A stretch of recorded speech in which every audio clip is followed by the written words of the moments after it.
You're listening to the Cycling Podcast Féminin in association with Rapha, the fastest clothing in the World Tour, the home of cycling with character. Ride and watch with Rapha in 2019 as they partner EF Education First and Canyon SRAM.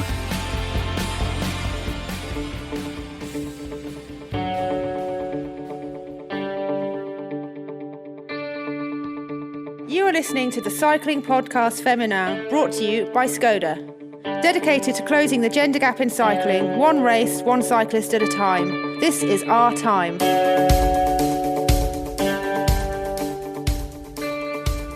Where are we, Orla? We are in Pembrey Country Park, aren't we, I think, in Wales. The finish line of Stage 6 of the OVO Energy Women's Tour. It was sunny a moment ago. The clouds are gathering. I feel like we may have a few spits and spots of rain in a minute. Yeah, I think I'm feeling that even right now. We're quite conspicuous as well, aren't we, here? Yes. Like a sore thumb, like a three-pronged sore thumb at the moment. You also got your sunnies on, so you're in all this grey cloud. He's trying to go incognito. Oh, yeah. No one will recognise you. too much. Yeah. Wishful thinking. The sunglasses, thinking. I mean. Right, I was going to say. Yeah. As if you're really pushed for... Pining for fame, Richard Moore. I'm willing the sunshine to reappear.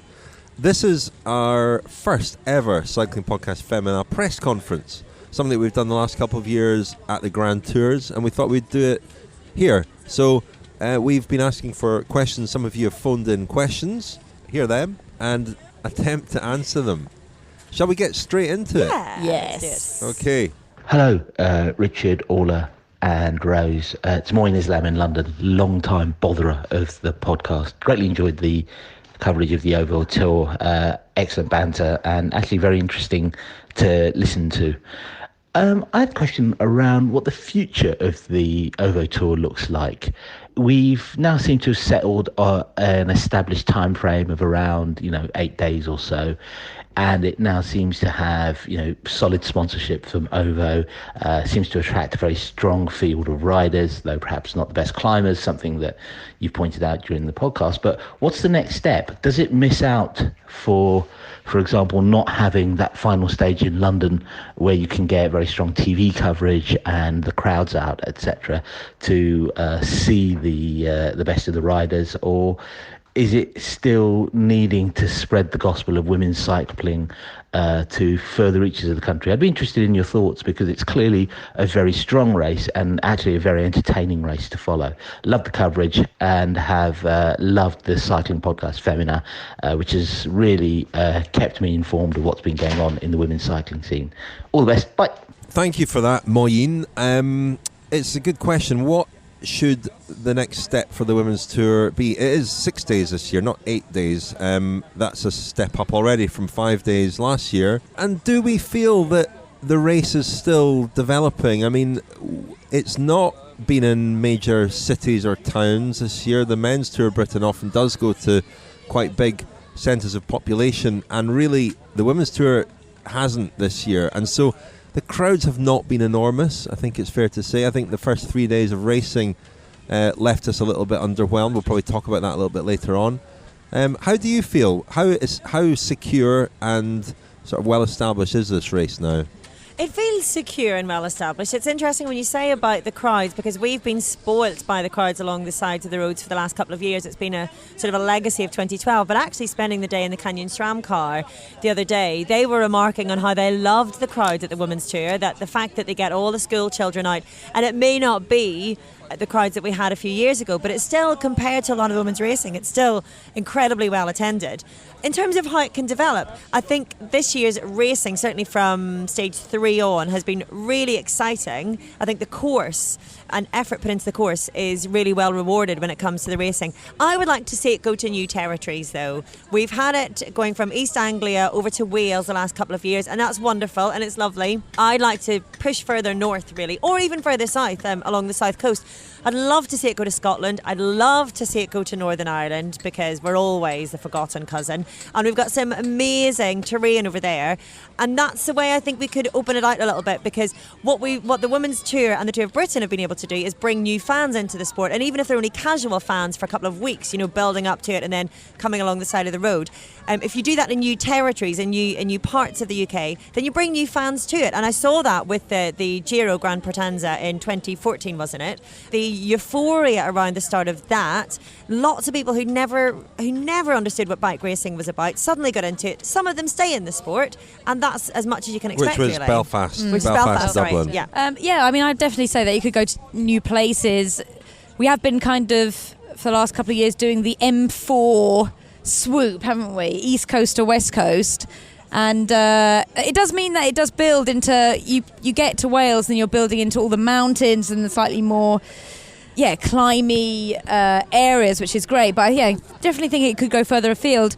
Moe mentioned about going to London, and they did do that a few years ago when Jolene Dore won. And I have to say, I don't think that is necessarily the answer. I don't think it needs it either. I mean, I think I was a bit disappointed, especially as being a London girl.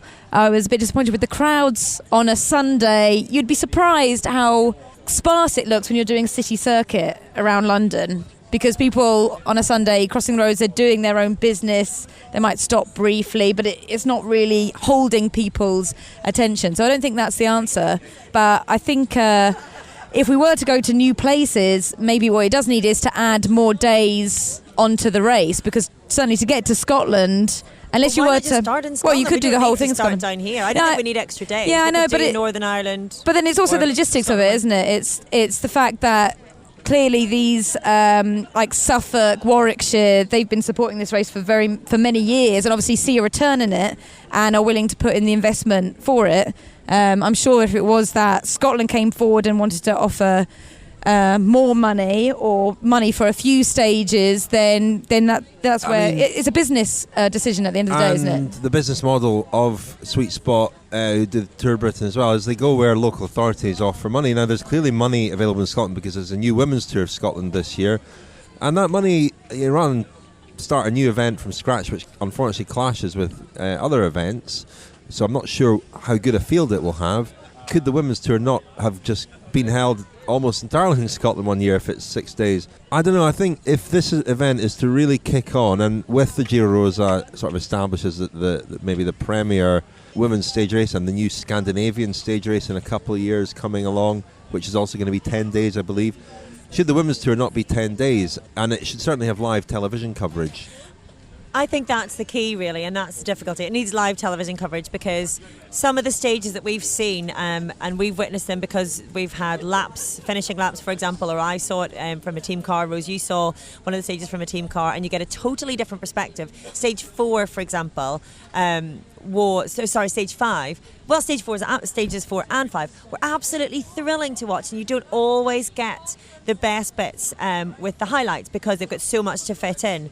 If you're watching it live, you get to judge for yourself exactly what the racing's like, and it's unfortunate. It's very difficult to do in the UK because we don't have the same 4G coverage that we have in the rest of Europe, and it simply comes down to that. It makes it much more expensive then because they've got to boost the receivers or whatever it is that they do. But I think live coverage would be the logical next step, and I think then people would realise how good a race it can be. It's also a necessary step if the Women's Tour wants to stay as a World Tour event next year, because apparently that is going to be one of the stipulations to becoming a World Tour event, is to have a live stream of some description.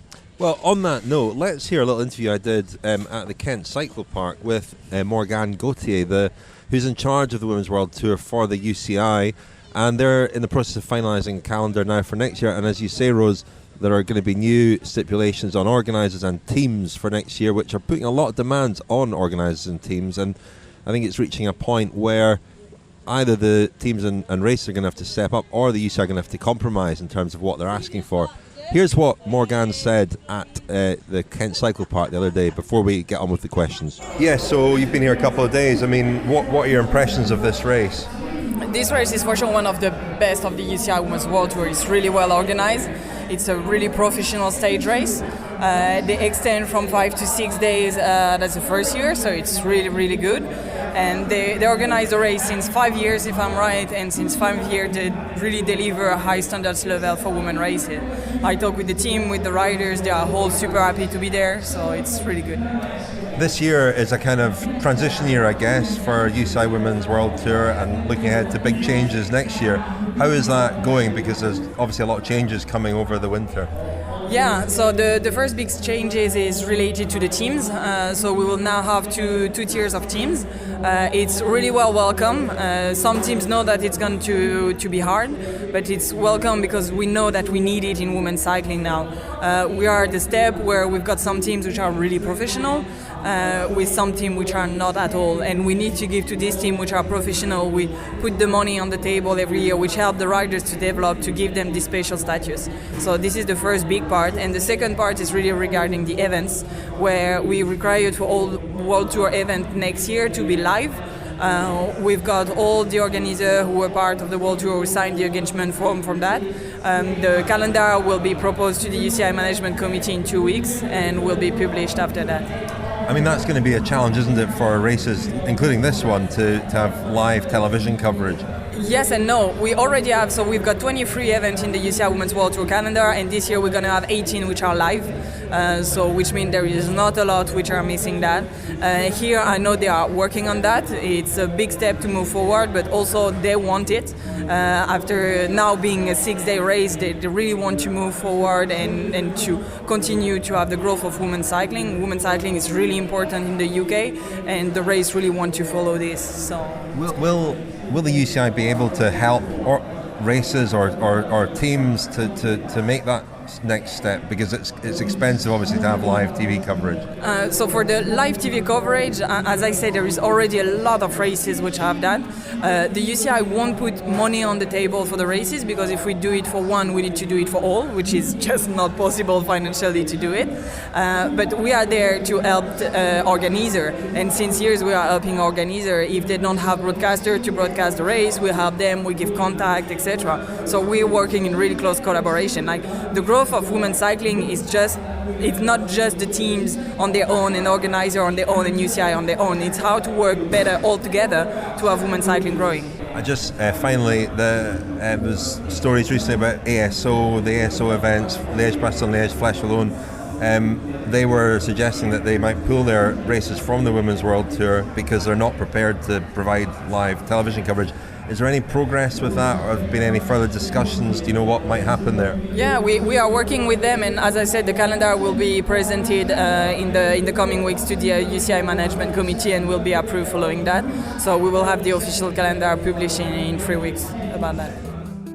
The fastest clothing in the World Tour. The home of cycling with character. Ride and watch with Rapha in 2019 as they partner EF Education First and Canyon SRAM. Bib shorts are the most essential part of your cycling kit. Hi, my name is Alexis Ryan and I race for Canyon SRAM. It's where you get the most friction, it's where you possibly get the most discomfort, and to have a pair of shorts that are comfortable and reliable, they wear well, and they're made out of high quality materials, that's really important for us as professionals. My Rapha bib shorts are the best in the world.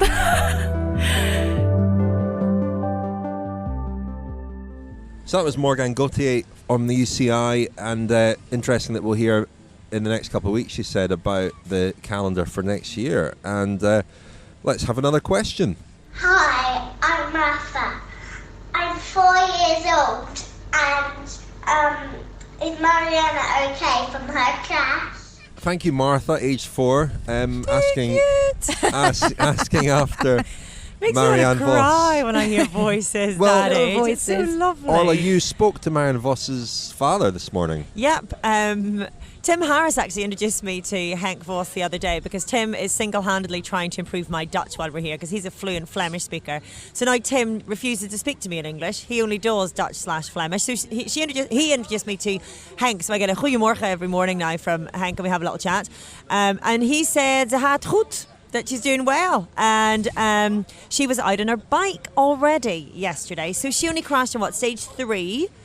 Isn't that right? Stage 3? Yes. She went home on stage 4. This is stage 6. So, yeah, she had maybe one day off the bike and she's back on the bike again yesterday. He says that she's doing well. No broken bones. He said mercifully. It could have been a lot worse, but obviously I foolishly said, yeah, she was quite lucky, wasn't she? And he said, yeah, she wasn't really lucky.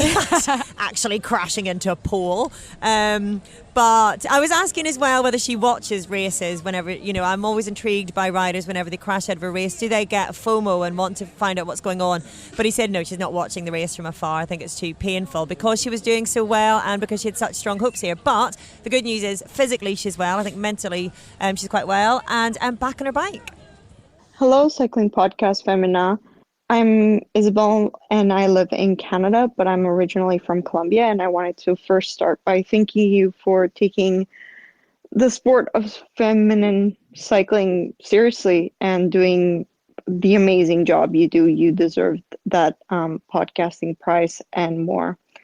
I also wanted to ask you whether or not you think that there should be more races like the Giro Rosa, longer, more Grand Tour style races, and if stages should be longer. I know that the British Tour has longer stages this time, and it seems to be something novel and different, and I'm wondering if maybe the limits should be removed. Thank you. Thanks, Isabel, for your question.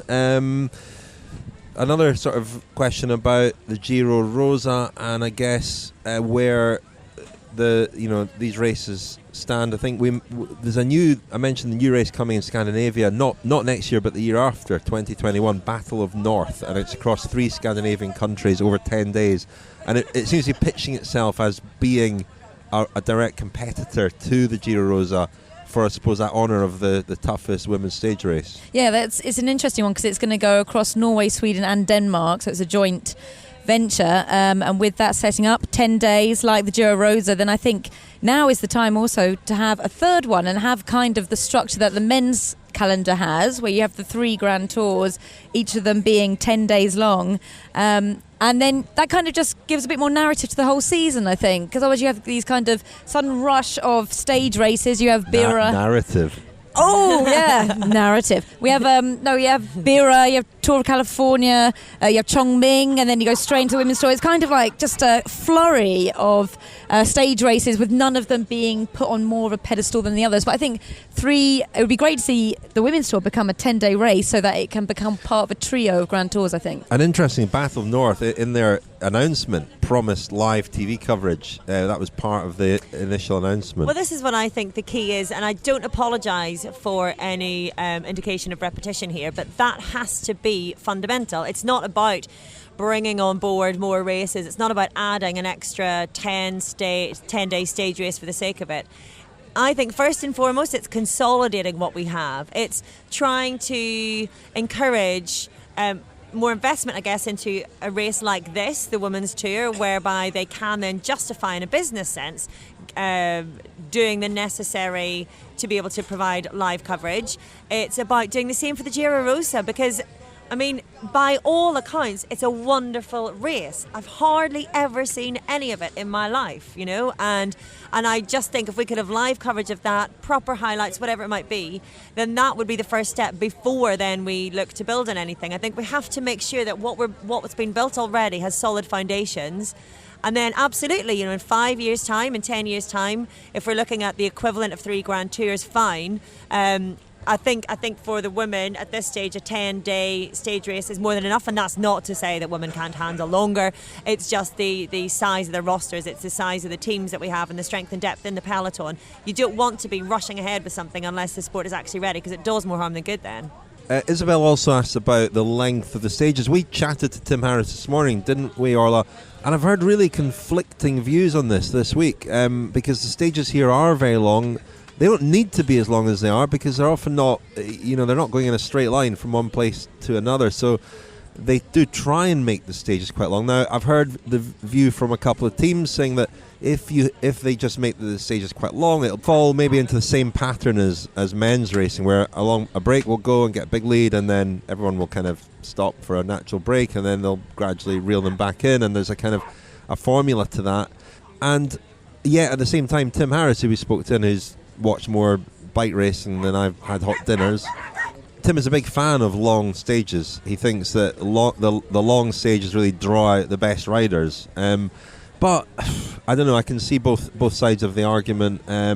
Shorter stages can make for more aggressive racing, whether it's men's or women's. Except yesterday, stage 5 was the longest stage of this year's race, and it was by far the most dramatic. So it depends on how it's raced. I think the thing with this year's race is that it had been billed as the toughest ever, the longest ever, all the rest of it.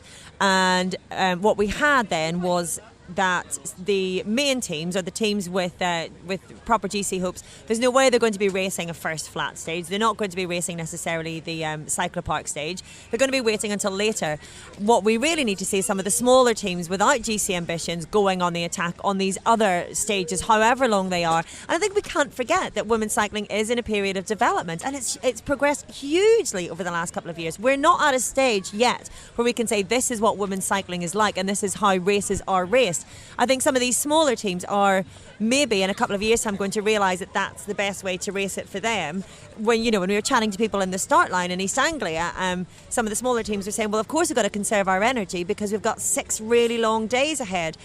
Now that they'll have done 6 long days of a women's tour, will they perhaps have a better expectation of the race come next year, in the same way that this year we haven't waited for the hard stages before the actions happen? We've had racing before then.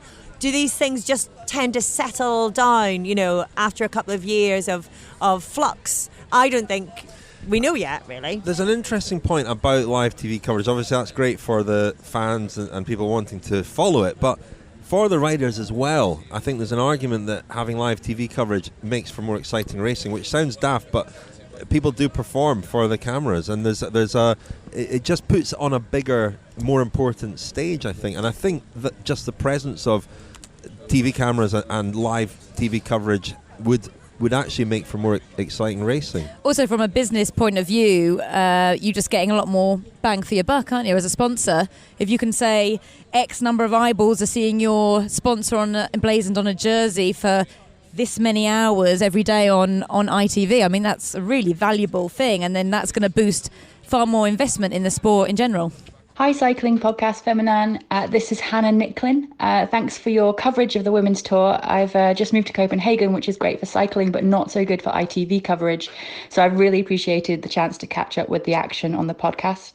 My question for the press conference is, if you could design a Women's Tour solely on the basis of source materials for Orla's themed Tales of the Stage, what towns would you take it to and why? Thanks very much. Keep up the good work. That was Hannah Nicklin, and we know Hannah because she organised the inaugural Cycling Podcast Féminin Rapha Women's 100 for us last year, which you went on, Rose. I did, yeah. Lovely to hear from Hannah, actually. Yes, thank you, and a great question, Hannah. One obviously directed mainly at Orla. I don't think it is directed mainly at me, but I've had a little think about this, and I think it's a brilliant question, Hannah, and it actually links into what I said earlier about how the women's tour can develop, not only for my stories of the stage. I have a feeling we're going across the Irish Channel, don't you? Why not? Why not? I would have at least one stage in a little place called Balahi, which isn't that far from where I grew up. It's in County Derry, and it is the homeland of the Nobel poet Seamus Heaney, who's my favourite poet of all time. So I would throw as many Seamus Heaney references. Give us some references that might make the cut. Digging is one of his most famous. I'll dig with my pen. Between my finger and my thumb, my squat pen rests. I'll dig with it. Snug as a gun. Sorry, yeah, snug as a gun. And that's a beautiful poem. He comes from a farming background, and his father's like a potato farmer. It's an amazing poem, that. It's absolutely beautiful, isn't it? I find his poetry so accessible, and I don't know if that's because all of the landscape that he describes is so familiar to me, but I've got a few works of his in my bookshelf in Amsterdam, and if I'm feeling homesick, I sometimes take a bit of Seamus Heaney off the shelf. I think he's a beautiful poet. So that's one. So that's where it And starts. Balahi, That's the Grande Part. That's the Grande Part would be in Balahi. Yeah. That'd be a good one. I would then take it right down, lowbrow, head to Belfast for a bit of Van Morrison. We could have a Brown-eyed brown-eyed girl. Yeah. I wouldn't say he was lowbrow, is he? Well, Van Morrison? he's not Nobel Prize winning though, is he? He's Bit not old brow. middle brow, yeah, old brow. So I do that, and then I'd hop across to Scotland, keeping with my Celtic brothers, and I'd love to have a stage in Glasgow. I thought that we were going to take this up at some point, but I think It's Orla's, it's isn't just it? Orla's. three stage, because I'd Okay. love to get a bit of Belle and Sebastian in there. We've both seen Belle and Sebastian in concert, haven't we? Went to a festival, with our respective other halves. The Cuckoo. Yeah, I didn't see it coming. She's losing it. Is it wicked not to care on a boring stage? Oh, yeah, these are good. Yeah.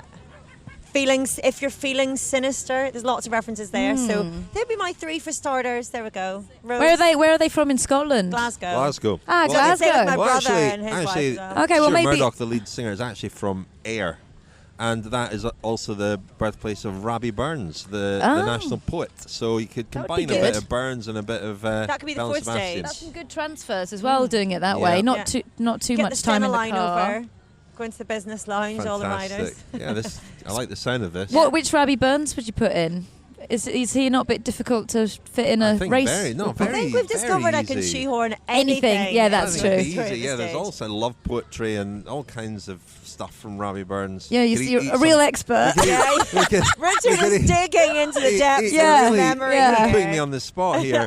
Let's Well, it was move your down. suggestion. We're not going to go south from there. Yeah, well, I was gonna say I always feel like doing a partly I thought about doing a Sting stage. Where's he from? Newcastle. Roxanne Fortier. Just because we were gonna.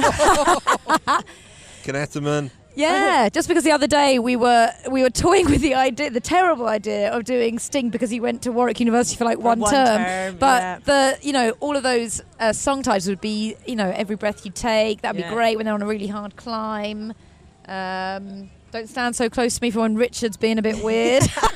Or if he hasn't had a shower after Yeah, he hasn't had a wrecking shower, one of that's the so climbs. true. Yeah. So I thought about that. And then maybe I think the Beatles. You've got to do the Beatles. Got to go to Liverpool at some point, Which don't songs you? would you put in? Help. Get me out of this podcast. Yeah, that was a good one. Hard Day's Night. Oh, it was eight days a week. 6 stages, 8 days a week. Yeah, I don't know. good. I haven't Richard's really still thought about busy, it, to be honest. Googling Just Robbie desperately Burns trying to find a here. Robbie. But I know I'm trying to cover for Richard as he, Googles. One other thing, though, an interesting point about the women's tour is that the reason they didn't call it the Women's Tour of Britain was because they wanted to leave open the possibility of taking it beyond Britain. And there was talk a couple of years ago of a prologue or an opening couple of stages in Rotterdam. Be amazing. Wow. I'd love a Dutch That- opener. What would be that the references talk- there, Orla? That talk seems to have died down. I've does a not little been bit. aware of that recently, so Well, I'm it not could sure if refer that's to, I still... guess, any of the Dutch Golden Age painting, which is all I've really looked into in terms of Night my Watch. Dutch education, the Night Watch. Girl yeah. with a poem. The Miniaturist is a lovely novel based in Amsterdam, so I could find some references from there. I have put you on the spot here, and I feel like we're going to just insult anyone in the Netherlands. We're desperately terrible. seeking something. I would come up. Do you know what I could do actually if we had a Dutch Grande Part or the equivalent? I could just say it all in Dutch anyway, and then most of our listeners wouldn't know. So there you go. That's what Okay. I do. I would try to baffle everyone. That won't alienate and then all of anyone. the That's Dutch great. listeners would tell me I'm wrong. Well, Yeah, and no one else would be listening, so like I say, great. I know that was a plan at one point, but the best laid schemes of mice and men gang after Gley. Oh, Very good. I'm not impressed because I can just see you Googling. Oh, Amsterdam, yeah, they marang qui chante. That's what I could do if it was in Amsterdam. Hi, I'm Sarah Story. I'm the Academy Principal of the Skoda DSI Cycling Academy. Well, here at the concourse, just above this amazing track here at the London Velodrome, We've got watt bikes set up, we've got some turbo trainers set up, and we're about to do our testing day to select 5 applicants for the Skoda DSI Cycling Academy for 2019. So I do a lot of rowing as my main sport, but I've always enjoyed cycling as cross-training for that and doing longer rides. So I thought I'd put my name down and see how it went, and got invited. I'm Maddie, I live up in Chester, so I drove down last night to avoid the commute today. It was good fun, tough. I think I went off a bit light, so had to make up for it at the end, but it was I was at the right level of tired at the end, so happy with that. We have equivalent tests on rowing machines, but never on the watt bike, so it's all quite new for me. A lot of people cross over between rowing and cycling because it's a lot of leg based, but obviously in rowing you've got your arms to help you, whereas in cycling they're completely useless. So I think I'm getting better at knowing where my body needs to be at what point in the test, so I was able to gauge. I went off a bit light, and so I adjusted as I went through. Yeah, it's the plan, keep learning, get better, and see how it goes. Hi, my name is Matilda and I'm 10 years old. I'd like to know if you know about any young riders who could be future stars. Is the Women's Tour a good place to discover them? I love the podcast, it's much better than doing homework. Well, another young listener, Matilda. I imagine she made the phone call herself, as opposed to, I don't want to, doubt Martha's in genuine interest in Mary Moss's Everyone's under help. suspicion now, aren't they? I suspect that Martha was at 4. I'm not sure she would have picked up the phone and managed. You would be surprised. Wait till Maxime's 4. Voice just memo herself. Anyway, don't want to be too skeptical about that. Matilda, so is the Women's Tour a good place to discover new talent? Well, Leanne Lippert this week, 21 years old. She had a day in the green jersey. She stayed with Kasia Niewiadoma. She's the only rider to stay with her on the uphill finish at Burton Dasset. Not just once, but 3 times up that climb. So I think she's definitely talented. I think I mentioned this already, but the most telling thing is just the fact that her team, Sunweb, have got her under contract to the end of 2022. Suggests that in her they see somebody who they can really develop. And she looks good, and she's got all the ingredients, talent, and also she was disappointed, wasn't she, not to keep hold of the green jersey, which at 21 she probably shouldn't have been too hard on herself. And 1 year older, Demi Vollering as well has been an absolute standout star of this spring. And sometimes I think because if we're not physically at a race and we've got a lot of one-day races, it's easy to almost lose people's names in the confusion of all the races. But when you're at a race and it's these 6 days long, you've got time to get to know the riders a little bit and time to study their form. And Demi Vollering is one who's really, really impressed me. She's 4th going into the final stage today. Just 22, definitely one who's on the way up. And that whole team really excites me, actually, Park Hotel Valkenburg, because it's just a group of young Dutch riders who seem to be really punching above their weight, really, when it comes to results this year and last year in particular. Yeah, I think it's actually going back to Matilda's question on whether it's a good platform. I'm not sure that this race particularly is a good way of seeing all the riders, because so many big names come to it. They're normally working in support. I mean, of course, Leanne Lippert had a breakthrough, and Demi Vollering we're kind of aware of, but only from having a really impressive spring campaign. But I think it's not like you get like LC Jacobs, Festival LC Jacobs. I think that's where you actually see some new talent that you haven't seen before. And also I think in women's cycling, people mature a bit later. All of our champions are kind of early 30s, mid 30s at the moment. Most of the best riders in the world. And I think you see people like Lizzie Banks, Leah Thomas, who are older riders, late 20s, and they kind of have really proven themselves as people to watch, as riders to watch for the future. Doesn't necessarily mean that they're 20, 21. It's funny as well, because with women's cycling, because we don't have an under-23 category, we've got young riders riding at the top level from a very young age, and sometimes you don't realise how young they still are when they have a bit of a standout performance. Abby May Parkinson is still, what age is she? 21, 21, I think. And it feels like she's been around for a long time, but that's because there is no transition for the women. They are juniors and then they're straight into the senior ranks. So I guess in that way, to contradict slightly, it is quite a good platform, but sometimes it feels like you've heard about the riders and heard of the riders for a long time already. Hi team, this is Dina Blacking, London-based cyclist and coach. I was listening to your commentary on stage 2 at the Cyclo Park, and I'd say you spent a pretty good portion of the podcast talking about how it wasn't an exciting race. And Orla made the point that I appreciate, that at this moment in time where we're trying to gain more interest from sponsors and broadcasters, there's a real need to demonstrate that women's racing is worth watching, which of course it is. But even with that in mind, I wonder if we can be overly critical of women's racing in a way that we aren't of men. So, for example, the amount of men's races that aren't that interesting, but we don't hammer them in the same way and say, oh, they shouldn't race. Whereas quite often, I think someone uses the fact that our race of women isn't spectacularly interesting as a case for why we shouldn't support women's racing.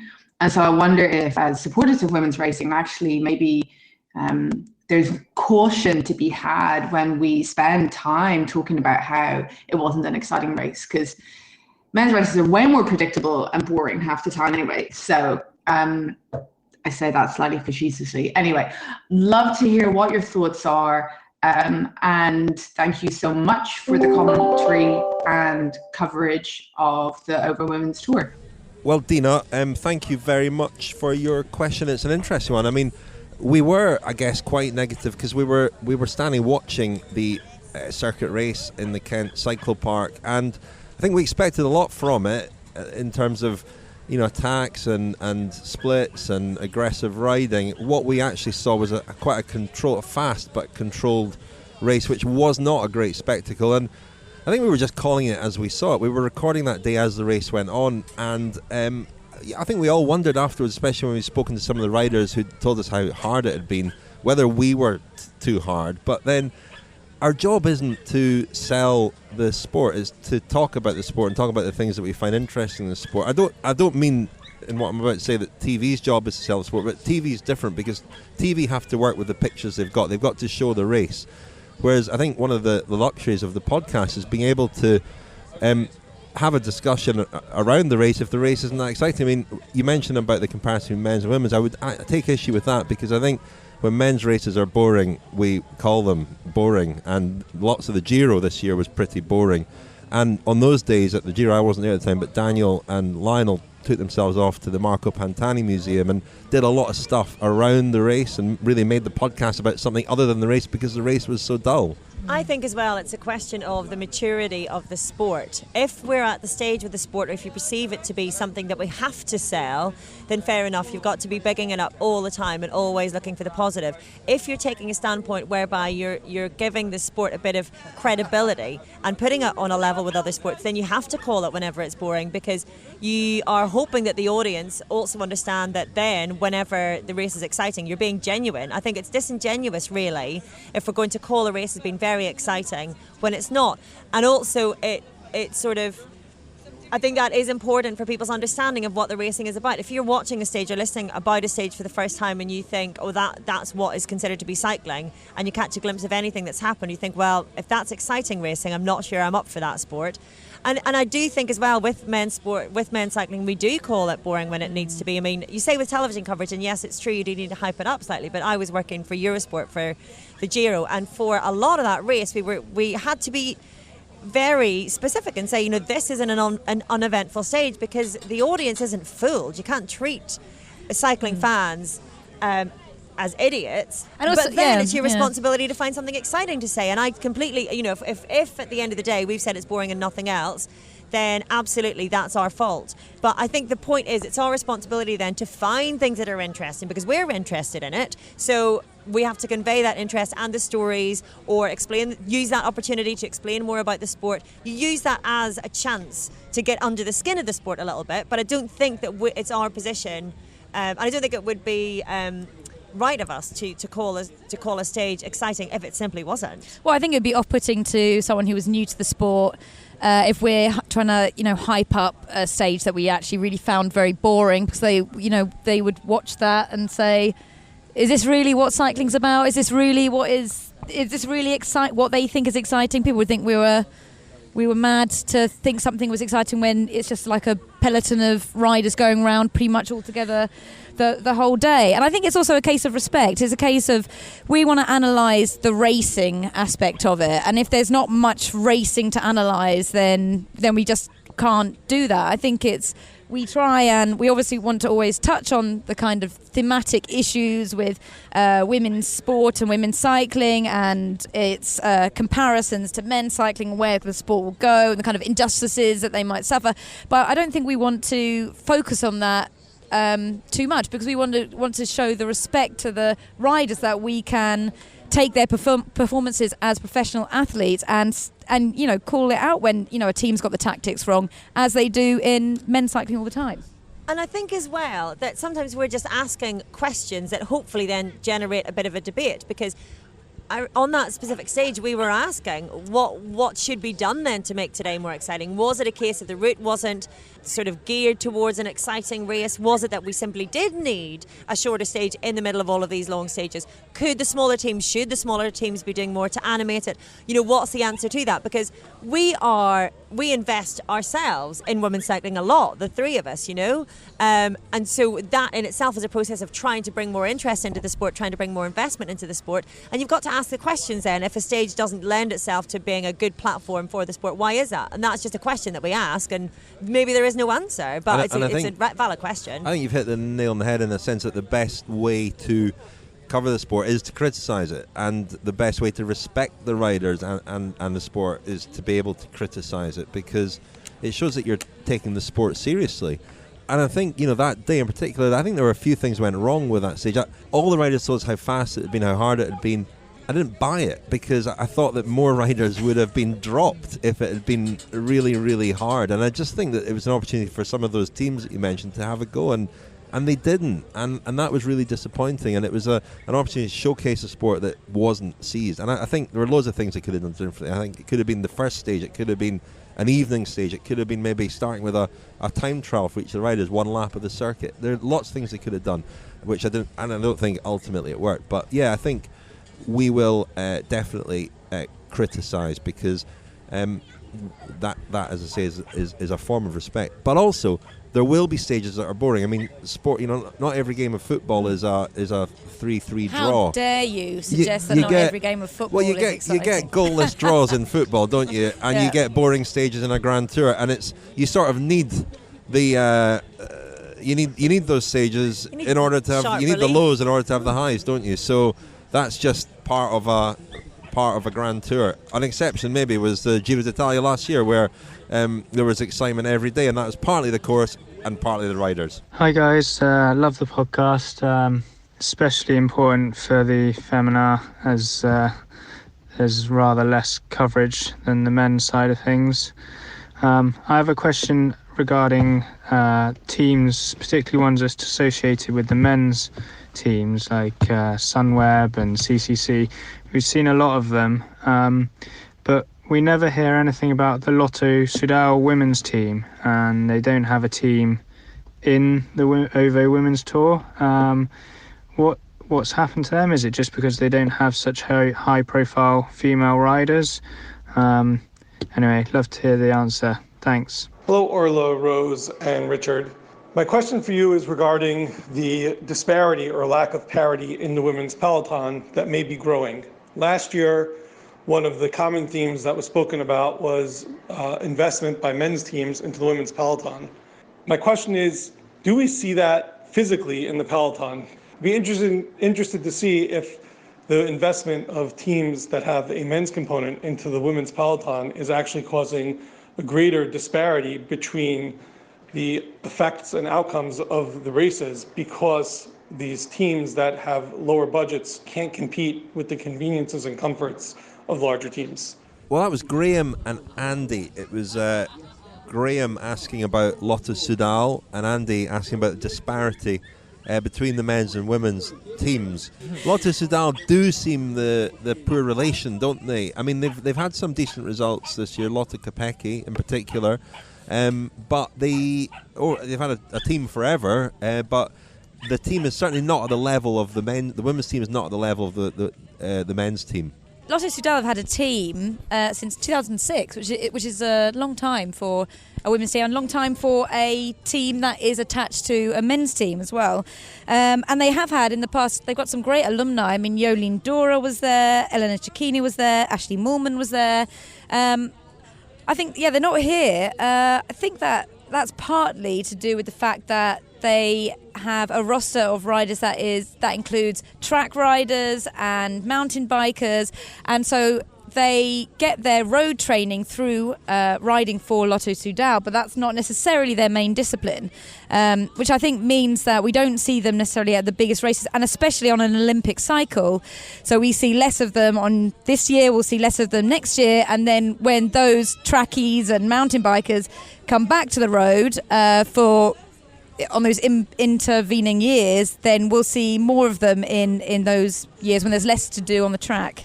Lizzie Dagenham was there, Lizzie Armitstead as she was also there for 1 year in 2009, where I think that's the year she won some medals on the track, wasn't it, at the World Championships?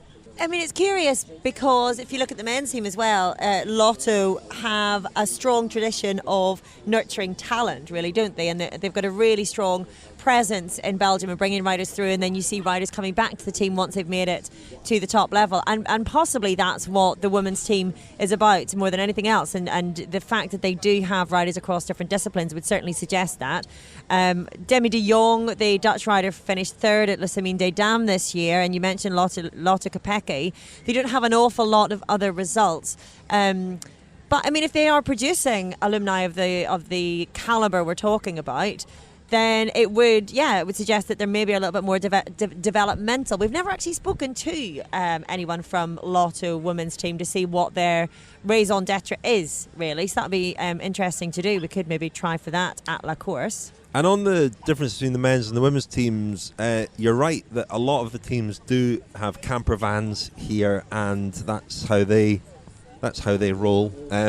But there are. I mean, we're looking across the field here, and Sunweb, CCC, and Trek Segafredo all have very big buses. As does Bowles. Yeah, Bowles were the first, really, right. weren't they, to have a huge luxury coach. You were saying earlier that you didn't think it made much of a difference in terms of recovery, but I think it does. And Lizzie Dagenham was saying after one of the, I think it was after stage 4, she said, I'm just so grateful that I've got a shower on my bus. Like the other riders, a lot of the other riders would have had to sit in not necessarily wet clothes, but they would have had to have gone unwashed for an hour and a half of the journey. That just makes your bones that much more tired, and it makes recovery much more difficult. Your bones. I got tired bones. Tired bones. Not Does no one else get tired bones? From not Not having a I'm shower? aware of. Oh no, but it's a tiredness that goes into your bones. It feels so deep within you. It's not just muscular. I believe in tired bones. Well, it's also not getting on with your recovery, is is it? I mean, if you get washed, cleaned up, and then you can lie, sit down with your feet up, then that is gonna aid your recovery more than sitting, putting on extra layers, and not actually just getting all that done at the race and then being able to travel to the hotel and just relax, because instead you're putting off that time that should be spent recovering and resting. But yeah, it's funny actually, because I hadn't really thought about it, but Canyon SRAM, they have pretty much like a ice cream van, don't they? It's like a minuscule little van that they have, and yet we always think of them as being one of those absolute top level teams. So I hadn't really thought about it before. I mean, this isn't a performance issue really, but one little difference that you notice between the men's and the women's teams is that at the men's races, the fleet of vehicles turns up every day immaculate. They've been washed overnight, they've been cleaned, they're gleaming. Here at the women's tour, there are just fewer people around the teams, and the teams, it's been a mucky old week, and the vehicles are pretty mucky and they haven't been cleaned. That's not a criticism, it's just an observation that around men's teams there are always just loads of people. Yeah, lots of stuff. Loads of people doing lots of different jobs and lots of resources, which the women's teams don't have. It's a skeleton sort of operation. There'll be a DS, maybe 2 DSs.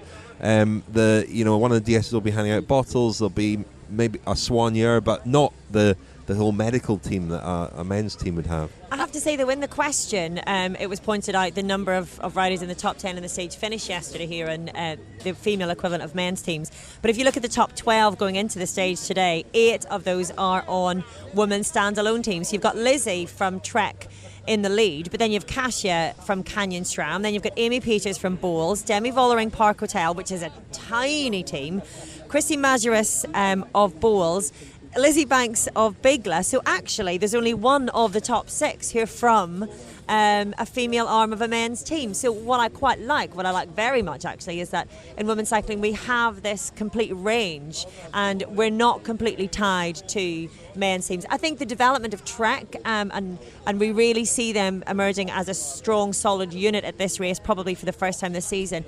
That will be very interesting. We'll see if that's anything of a game changer. But Bowles Dolmans are still the dominant team across any given season.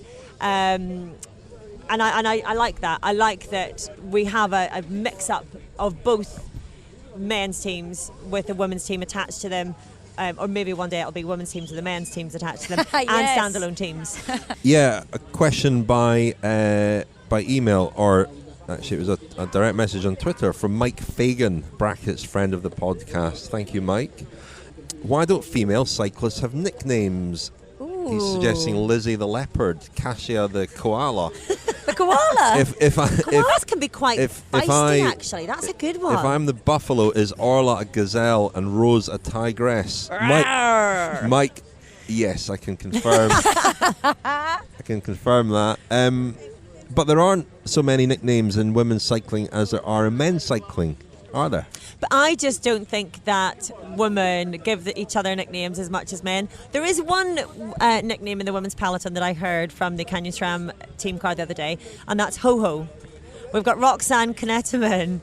Apparently her nickname in the peloton is Ho Ho, because that's the noise that she makes as she tries to come up through the bunch and go ho ho ho ho ho, trying to make room for herself. But apparently because she does it all the time, she's completely ignored. So it might have worked the first few times because people are sort of taken aback by this and thinking, oh goodness, I must move out of her way. But because she just now ho ho ho ho all the time, it's like Father Christmas moving through the bunch. A couple of episodes ago we had an interview with Roxanne Knetemann where she talked about retiring at the end of the year and said it's because she's very nervous in the peloton now. So she's maybe saying that quite a lot. Yeah. I just think that women don't give each other nicknames as much. We were chatting about this over dinner. The big O. The big O. The OC. We call you the OC. No, you don't. We call you the OC. Not to my face, you don't. Lionel used to call me the assassin. Yeah, that's right. I never got the OC to my face. It's not very original, the OC. It's like me calling you the RM. I'm an RM too. We can be RMs together. Yeah. True. Right. Yeah. Really remember the American TV show, The OC? Wasn't that the name of a show, The Orange County? Yeah. Misha Barton, one of the stars of that, remember? I think with the riders' nicknames, I always think it's something that the Belgian and Dutch press kind of come up with. They're the ones that kind of push that kind of the Eagle of Eindhoven or whatever, the butterfly of Maastricht. Yeah, the Hurricane of Herculem or whatever. You know, I always think that comes from there. I don't know, Orla, if you've got a sense of that. I've just always assumed it was from there. And so if they're not so engaged with women's cycling, then maybe those nicknames I think don't they are stick, actually engaged with women's cycling more so probably than we have here. But I don't know. It'll be curious to see what anybody thinks. I just don't think that women are given nicknames as much. Mitchell and the Scott, Aussies they probably all do. They it, probably don't just they? add a Y to people's names. Mitchell and Scott call Flutie or whatever. Flutie. Van Floyd. They do. I don't know why you're laughing. They do. If you ask them, they always call, Flutie did this, Flutie did that. And so I think that's part of that team, I guess. Well, maybe have to think come of up other with ones. I like Kasia the koala though, because koalas are very cute and cuddly, but very dangerous. Yeah, I kind of see that actually. Yeah. Kind of see it. A bit slow though, aren't they? Kasia the koala could catch on. The Cycling Podcast Féminin is supported by Science in Sport. Science in Sport, fueled by science. It's Lawrence here in Stratford-upon-Avon. Question for the post-Women's Tour press conference. Just wondered what your thoughts are on the never-ending question of joint men's and women's races or separate events. Thinking at the moment that my attention is split between the Dauphiné in France and obviously the Women's Tour here in the UK. and comparing that to joint events such as tennis's US Open, Wimbledon, etc. Yeah, just keen to hear your thoughts on that. Cheers. Thank you for your question, Lawrence. Joint men's and women's races. We have talked about that quite a lot, haven't we? Swings and roundabouts. I don't know. There's no clear answer. I mean, I like the fact that this race is standalone, but I referred to an earlier answer where I've been a little bit disappointed by the crowds this week. Yeah, it's. I think we talked about it on our women's cycling show, our digital TV program, yeah, which we did at Flanders. So go on to Cycling Podcast YouTube to check that out, where we had a bit of a back and forth about the pros and cons. And I think it's kind of theoretically it's a good idea, but practically doesn't really work out because it always seems like the women's race is like the support race, and the women have to do a route that is around what the men are doing, and you know, if there's an issue with timing, it's the women's race that has to suffer with that, or the women end up having to race at like start at 9 and finish at 11, and then the men just have a normal time. So I think it's you know, to get that the men's exposure onto a women's race, that is a great idea, but I just don't think practically it works for most races. When it works, though, it works wonderfully well. And I think this year's Amstel Gold was one of the best days of racing as a whole that I can remember seeing. And that wouldn't have been the same, I think, if we hadn't had the men's race as a dessert to the women's main course. Yeah. Because both races were so brilliant to watch. The women's race, we all think the koala bear won that. The koala bear won that, yeah. Killer koala. But, you know, I don't know, would Amstel Gold have been given live coverage if it hadn't been ahead of the men's race? Would we have had as wide an audience? Because a race of that quality and of that history, so many people are sitting down to watch that for the day, and maybe for the first time thinking, oh, I'll watch the women's race beforehand just because it's on. And that was one example where it worked perfectly well. Like in all of these things, when it works well, and when it doesn't, it doesn't. So there's room for both. It's not an either or scenario. I think there is. Hello, this is a question for the team from a long-term listener and friend of the podcast from Not Watford regarding Thomas Campagna's comments about the Women's Tour and Giro Rosa not being compatible objectives. Is this really the case, given that they're 3 weeks apart, or is it more to do with the style of racing and the courses being different? And do you happen to know, are many of the riders from the Women's Tour going to the Giro Rosa at the start of July? And secondly, a question specifically for the Buffalo. How does working with your Cycling Podcast Féminin colleagues compare to your excellent and knowledgeable colleagues on the regular podcast? Thank you.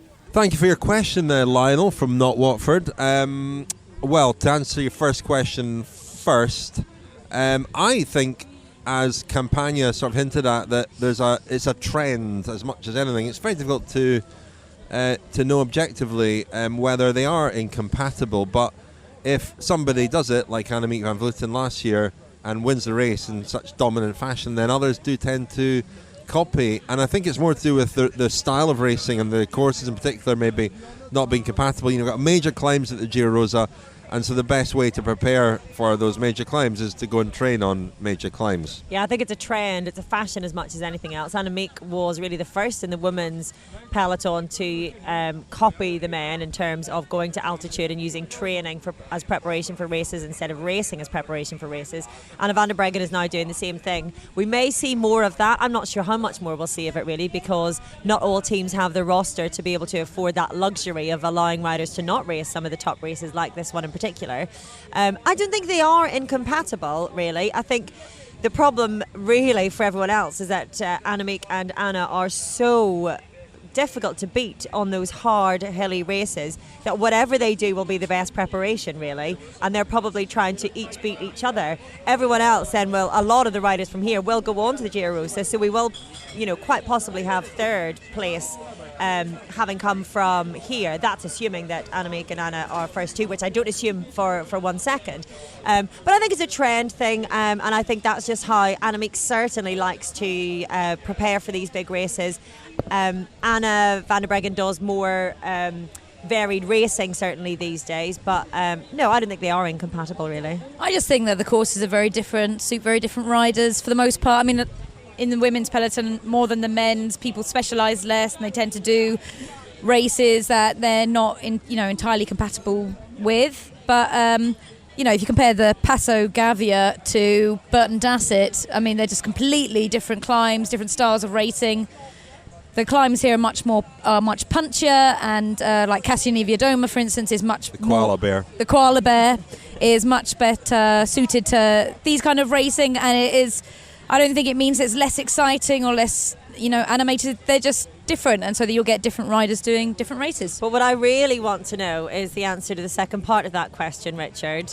How we compare across the different podcasting companions. Just one more point on that. Epin, the climb Epin was a long, hard climb, which was kind of comparable to a Pyrenean pass. And also, I think the more widely in cycling, riders now train. They can prepare much better by training than by racing. It used to be that they raced in order to train, and now they train in order to race, and that's happened in men's cycling over the last decade or so to a greater extent, and it's happening in women's cycling too. The second question, they're more chatty, Rose and Orla. And singy. I bet you don't get Garth Brooks. I would say we spend longer when I'm with my my excellent colleagues from the regular cycling podcast, whether that be Daniel and Lionel or Francois and Lionel.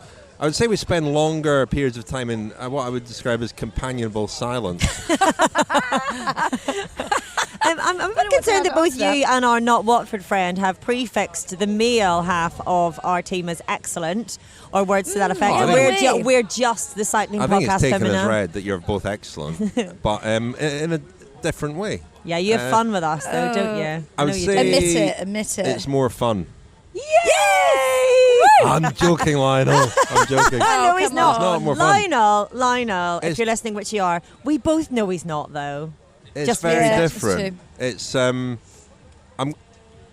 think over 6 days, it's about as much as you can take. Last year, we all thought we had a wonderful time until we got to our course, and you then described the women's tour as being intense. Yeah. Well, there is an intensity to it because there's more energy. There's more energy all the time. And I would say that with Daniel and Lionel, there's less energy. It's more concentrated. We try and raise our game for the podcast. The rest of the time, we just slump into a kind of... I do say, when I see you guys in a press room, so like at the Giro, you're always sitting quite far away from each other. Yeah. Whereas we kind of me and Orla like to inflect ourselves together and on you, don't we? We like to just sit together. Life is short. There's only so much time to get all your chatting in. So, you know, don't waste a second of it. Thank you very much for your company. The one of you, thank you. For and the your one energy. of you, Rose, thank you. For your conversation. Insight. Everything. Your singing. Philosophies. Fantastic. Dancing, it's been great. It's been another it. great week, and really enjoyed it. Me too. I've loved it, actually. Well, yeah, thank you. Lovely It's holiday. been great. It has been really good. We've done some great work, I think. Am I allowed to say that? You have. Okay, good, fine. It's good. No, it's been good. It's been good fun. And I feel like Richard always, in hindsight, puts it down a little bit more. But at the time, he's always like dancing along, hearing his falsetto. Oh, yeah. We have to have a little burst of your falsetto maybe to play us out. Come on, this was last night. Shall we wrap things up? We should. And watch the finish of the final stage. Let's do it. We do have a race to finish, yes. Okay, thank you, Orla. Thank you, Richard. Thank you, Rose. Thank you, Rose. Thank you, Richard. Thank you, Orla. You're listening to the Cycling Podcast Féminin, brought to you by Skoda, dedicated to closing the gender gap in cycling, one race, one cyclist at a time. This is our time.